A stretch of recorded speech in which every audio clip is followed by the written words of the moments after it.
हथियारों को पकड़ा जाए और कड़ी से सजा दी जाए।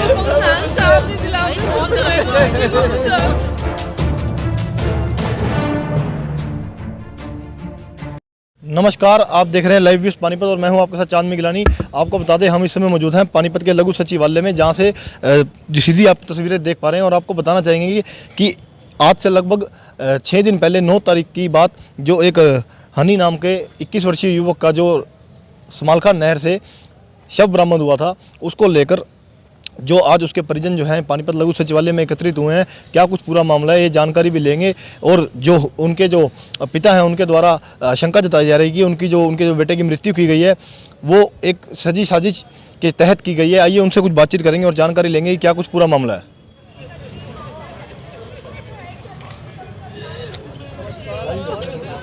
आशु लड़का है जिसने आशु ने करे है। और सुबह 9 बजे फोन है, उसका फोन बंद हो गया।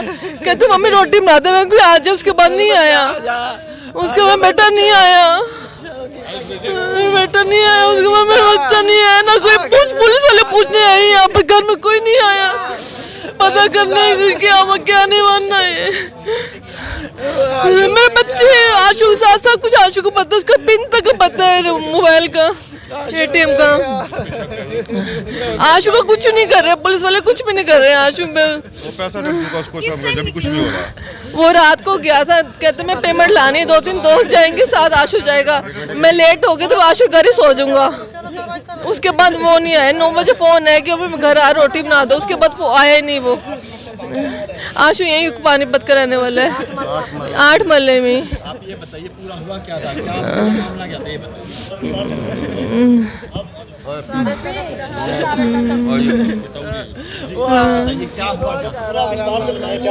वो है ना 8 बजे घर से निकला है, स्वेटर डाल के अपने दोस्तों के साथ 7 तारीख को रात को। उसके बाद वो करनाल के लिए निकला था।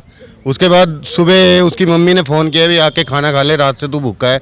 तो उसका लगभग 9:05 पे उन्होंने फ़ोन किया है। अच्छे से बात हुई है। वो कह रहे हैं मैं ना एक बार ऑफिस जाके और बाद में आ रहा हूँ खाना खाने, एक बार मैं ऑफिस चला जाऊँ। उसके बाद उसकी कोई सूचना नहीं मिली। 1, 2, 5, 4 लड़के हैं हमारे ऑफिस, और उन्होंने ये कहा है कि उसकी मेरे पास एक मैसेज आया है, भाई वो सुसाइड करने जा रहा है और तंग है। हमने उन लड़कों से पूछा, भी आपके सुसाइड वो मैसेज दिखाओ। वो कह रहे हैं मुझसे ना ये मैसेज डिलीट हो गया है। उसके बाद उन लड़कों को हम घर लेके आए, लेकिन इतने में पीछे से पुलिस ने सूचना दे दी कि है ना ऐसे आपका एक डेड बॉडी मिली है, जिसके पहचान पत्र से पता चला है कि ये हन्नी मेहता आपकी फैमिली का है। तो ऐसे परिवार ऐसे एकदम से बिखर गया। वो नदी पे जाके देखो कि वो नदी में मिलेगा। उसको कैसे मालूम कि नदी को मिलेगा? वो सारी बातें उससे बाद हुई हैं। उसके वहीं पे जाने के बाद अब ये तो सस्पेक्टेड है जी, दोस्त भी सस्पेक्टेड हैं और कई पहलू हैं इसमें। तो जो जिसने किया है, वो पोस्टमार्टम की रिपोर्ट में ये आया है कि उसका मुंह और गला दबाकर उसको नहर में फेंका गया है। हाँ जी, हाँ जी। उसके बाद सीधा जब उसको नहर में फेंका गया, उसके तुरंत बाद ही वो तैरता हुआ दिखा है लोगों को बुढ़शाम गांव में। वहाँ से 112 नंबर पे कॉल गई है। उसके बाद उन्होंने समालका को रेफ़र किया है। समालका की पुलिस लगभग 1 घंटे बाद उसको नारायणा से ढोड़पुर के गांव के बीच में उन्होंने उसको निकाला है। उसके बाद ये सब जो जितने भी ये जो 5-4 दोस्त थे, ये पहले बिंजोल नहर पे घूमते रहे। फिर उसके बाद ये समालका भी गए हैं। ये कहते हैं हम किसी की इन्फॉर्मेशन पे गए हैं। उसके बाद पुलिस ने जब इनसे पूछताछ की तो उस लड़के को अपने साथ भी ले लिया, और उसी ने ही फ़ोन का लॉक खोला हन्नी का, और उसमें मैसेज थे जो भी थे। क्या पता मैसेज हन्नी के द्वारा किए गए या इन लड़कों के द्वारा किए गए साजिशन, ये अभी तक पता नहीं। आशंका तो यही है, जो गला दबा के और मुंह दबा के अपने आप खुद तो कोई कर नहीं सकता ऐसे। आज SP साहब ने सीधा ट्रांसफ़र कर दिया केस को CIA में। हाँ, उन्होंने SHO से बात की समालका से, और उनसे उनकी जो बातें थी थोड़ी गोलमोल थी। उन्होंने कहा आपके बस की बात नहीं है। उन्होंने सीधा CIA में फ़ोन करा सीधा और उनसे केस लेके, भाई नरेंद्र से आप केस ले लो और सीधा इसको सॉर्ट आउट करो। और उन्होंने पूरा आश्वासन दिया पूरे परिवार को, उनकी मम्मी को, उनके पापा को और हमें भी, भाई हम इसको जितनी जल्दी है वो करवाएंगे, और जो भी वो होगा मुजरिम उसको लेंगे। हम किसी बेकसूर को नहीं छेड़ेंगे। जो भी अगर इसमें है होगा, ये तो है, उनको भी पता है कि है कोई ना कोई, तो उसके लिए उन्होंने हमें आश्वासन दिया है कि अभी ये केस करेंगे। सुरेश आहूजा।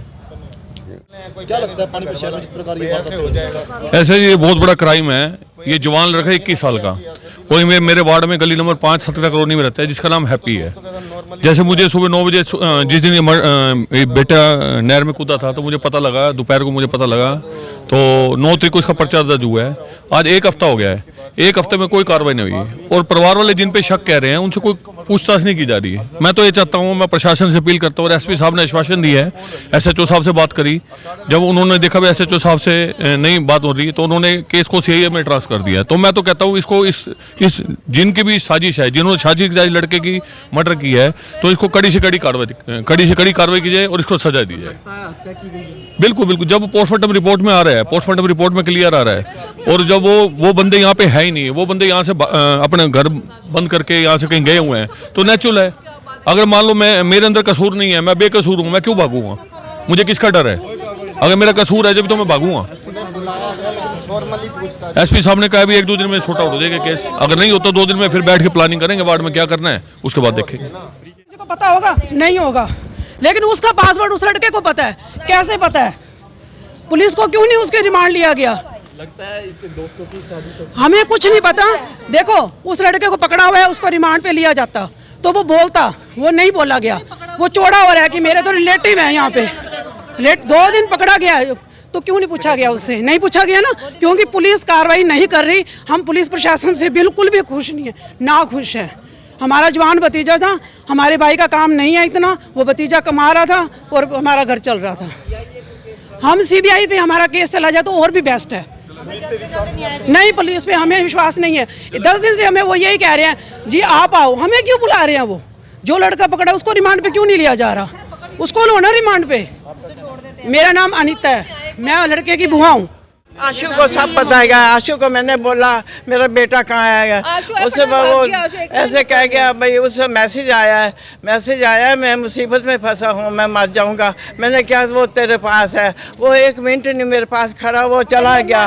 2 जने थे, दोनों चले गए, बता के चले गए अपने बचाव के लिए। तो पुलिस अंधी है, हमें पुलिस प्रशासन पे बिल्कुल भी नहीं विश्वास, बिल्कुल भी नहीं विश्वास। मेरा बच्चा दे दो, मेरा बच्चा आ जा, मेरा बच्चा। तो आप देख सकते हैं मेरे पीछे की किस प्रकार जो परिवार का जो इस समय जो परिवार के जो परिजन है, उनकी माता है, चाहे पिता है, चाहे कोई भी परिवार का सदस्य है, उनका इस समय रो रो कर बुरा हाल है। क्योंकि एक जब जवान बेटा घर से जाता है तो उसका दर्द जो होता है वो सिर्फ एक माँ को ज़्यादा महसूस होता है, क्योंकि उस माँ ने उसको अपने 9 महीने कोख में रखकर जन्म दिया होता है। कहीं ना कहीं एक बड़ी भावुक उनकी जो अंदर की जो मैं बता नहीं सकता क्यों किस प्रकार जो उनकी माता का जो यहाँ पर हाल है, आपने को वीडियो में भी दिखाएंगे हम आपको कि किस प्रकार उनके जो परिजनों का हाल है। उनकी परिजनों की सिर्फ एक ही मांग है कि उनके बेटे का जो भी हत्यारा है उनको जल्द से जल्द गिरफ्तार कर कानूनी कार्रवाई की जाए। इसी प्रकार आप बने रहें लाइव व्यूज़ पानीपत के लिए। वैभव छाबड़ा के साथ चांदनी गिलानी की रिपोर्ट।